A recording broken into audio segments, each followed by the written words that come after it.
खुलुमबाय गिबियावनो बड' जोबने सानलायगोर नोंथांमोनखौ गासैखौबो सानलाव बरना लाग्रोनाय जाबाय नोंथांमोननि थाखाय दिनै मोनसे गोदान भिडिअ लाबोनाय जादों आङो बे भिडिअनि गेजेरजों नोंथांमोननिसिम खोन्थाहरनो सानदों सरकारनिफ्राय फैसा सोनाया नोंनि बेंक एकाउन्टआव हाबगोन ना हाबाखै बेखौ नोंथांमोना माबोरै चेक खालामना नायनो हायो अनलाइनै आं बेखौ बे भिडिअनि गेजेरजों खोन्थाहरनो सानदों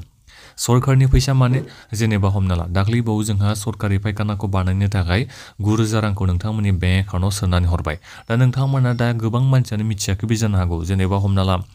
नोंथांमोना सरकारि फायखानानि थाखायथ' अनलाइन एप्लाइखौ खालामना लादोंमोन नाथायबा दायो नोङो सरकारि फायखानाखौ बानायनो थाखाय बे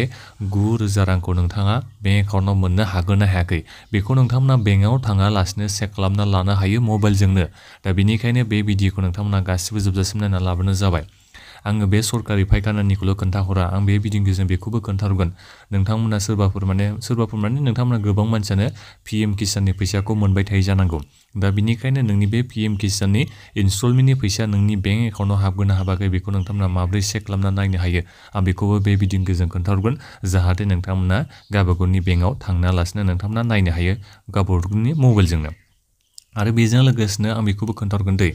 नोंथांमोना गोबां मानसियानो जेनेबा हमना ला दाथ' उन्दै गथ'फ्राबो जोंहा स्कलारशिप मोनजोबो नालाय दा नोंनि बे स्कलारशिपनि एप्लाइ खालामनायनि फैसाखौ नोङो दायो मोनगोन ना मोनाखै एबा स्कलारशिपनि फैसाया नोंनि बेंक एकाउन्टआव हाबगोन ना हाबाखै बेखौबो नोंथांमोना माबोरै अनलाइननो मबाइलजों नायनो हायो आं बेखौ बे भिडिअनि गेजेरजों खोन्थाहरगोन माने नोंथांमोना मिथिना लाबोनो जाबाय सरकारा जेसेबांखिनि नोंनि बे बेंक एकाउन्टआव फैसा सोना हरगोन ना हराखै बेखौ नोंथांमोना गासिबो नायजोबनो हायो बे स्किमनि जेबो खोथा गैया गासिबो जोंहा सरकारनि स्किमनि फैसाखौ जोंहा बे PFMSनि जोहै नोंथांमोना नायनो हायो नोंनि बेंक एकाउन्टआव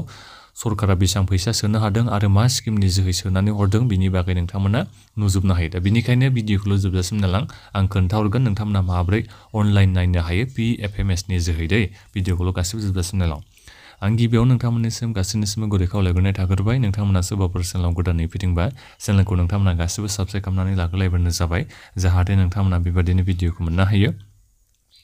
गिबियाव नोंथांमोना मा खालामनांगोन PFMSनि अफिसियेल वेबसाइटआव फैनो नांगोन आं बे अफिसियेल वेबसाइटनि लिंकखौ नोंथांमोननो भिडिअनि डिसक्रिप्सनाव होनानै दोनगोन नोंथांमोना चेक खालामबानो जाबाय दा बिनिफ्राय नोंथांमोना गाहायथाराव फैनो नांसिगोन दै गाहायाव फैखांनायनि उनाव नोंथांमोना नै बेहाय मोनसे अपसनखौ नुनो मोनगोन जेरै नोंथांमोना नुदों जानांगौ नै पेमेन्ट स्टेटास होननाय दा बे पेमेन्ट स्टेटासाव नोंथांमोना मोननै अपसन मोनगोन गिबियावनोथ' नोंथांमोना नुनो मोनगोन नो योर पेमेन्ट दा नोंथांमोना बे गिबि अपसनावनो थुनानै होनांगोन रिड मराव नोंथांमोना बेहाय थुनानै होबानो जाबाय आं जेरै बेहाय नोंथांमोननि थाखाय बे रिड मराव थुनानै होबाय दा बेहाय फैनायनि उनावनो नोंथांमोना चेक खालामनो हागोन आरो नोंनि बे बेंक एकाउन्टआव सरकारा सोना हरनाय फैसाया नोंनियाव हाबगोन ना हाबाखै बेखौ नोंथांमोना नायजोबनो हायो नोंथांमोना बेंकआव थांनांगौनि जेबो गोनांथि गैया जेरै जोंहा दायो सेल्फ हेल्प ग्रुपनि बे 10,000 रांखौथ' एसे उनाव सोना हरगोन नालाय जेनेबा नोंथांमोना मिथियोबा जेनेबा फैसाखौ सोना हरबाय नाथायबा नोङो मिथिया नोंनि बेंक एकाउन्टआव फैसा हाबगोन ना हाबाखै बेखौनोबो नोंथांमोना बेबायदिनो फैनानै चेक खालामनानै नायफैनो हागोन बेखौ मिथिना लाबानो जाबाय दे दा बिनिफ्राय चेक खालामनायाव नोंथांमोना मा डिटेल्स होनांगौ गावबागावनि बेंकखौ नोंथांमोना बेहाय होनो नांगोन जेनेबा हमना ला नोंथांनि बेंकआ आसाम ग्रामीण बिकास बेंक जायखौ जोङो गावलिया बेंक होनना मिथिनाय जायो दे आसाम ग्रामीण बिकास बेंकसोना जोंहा फुल फर्मआ नाथायबा आसाम ग्रामीण बेबायदि थुना होनाय लोगो लोगो नोंथांमोना बेहाय गासिबो माबानि बेंकनि लिस्टआ नुजाजोबगोन दे नोंथांमोना नुबाय जानांगौमोन र' आं बेखौ नोंथांमोननिसिम खोन्थाहरनो सानदों नै नुबाय जानांगौ नै आसाम ग्रामीण बिकास बेंक जोंहा बेखौ फैखाबायानो दा बेखौ नोंथांमोना ओरै सेलेक्ट खालामदो दा बिनिफ्राय मा खालामदो नोङो जेब्ला बे स्किमखौ एप्लाइ खालामनाय समाव मा बेंक एकाउन्ट नाम्बार होनायमोन बेखौ बेहाय होदो बिनिफ्राय आरोबाव नैबे कनफार्म एकाउन्ट नाम्बाराव आरोबाव खेनसे एकाउन्ट नाम्बारखौ थुना होबावदो बिनिफ्राय नैबे केपसा कड नुदोंना बे केपसा कडखौ नोंथांमोना नैबे गाहायाव वर्ड भेरिफिकेसनाव नोंथांमोना थुना होबानो जाबाय बिनिफ्राय मा खालामनांगोन सेन्ड OTP अन रेजिस्टार्ड मबाइल नाम्बार नोंनि बे बेंक एकाउन्टजों लिंक थानाय मबाइलाव OTP थांगोन बेखौ नोंथांमोना नाथायबा होथारनो नांगोन जुदि नोंनि बे बेंक एकाउन्टजों मबाइला लिंक गैयाबा नाथायबा नोंथांमोना चेक खालामनो हानाय नङा नाथायबा नोंनि बे बेंक एकाउन्टजों मबाइला लिंक दङबा नोंथांमोना गासिबो चेक खालामनानै नायजोबनो हागोन नोंनि बे बेंक एकाउन्टआव मा स्किमनि जोहै फैसा हाबफैदों बे PFMSनि जोहै दा जेनेबा हमना ला सोरनियाबा नोंथांमोननिया SBI जानो हागौ जेनेबा स्टेट बेंक अफ इन्डिया जानो हागौ नालाय दा बेनिखायनो आं बेहाय स्टेटखौ थुबाय दे दा बे स्टेटखौ थुना होनायनि उनावनो नोंथांमोना नुनो मोनगोन जोंहा बेहाय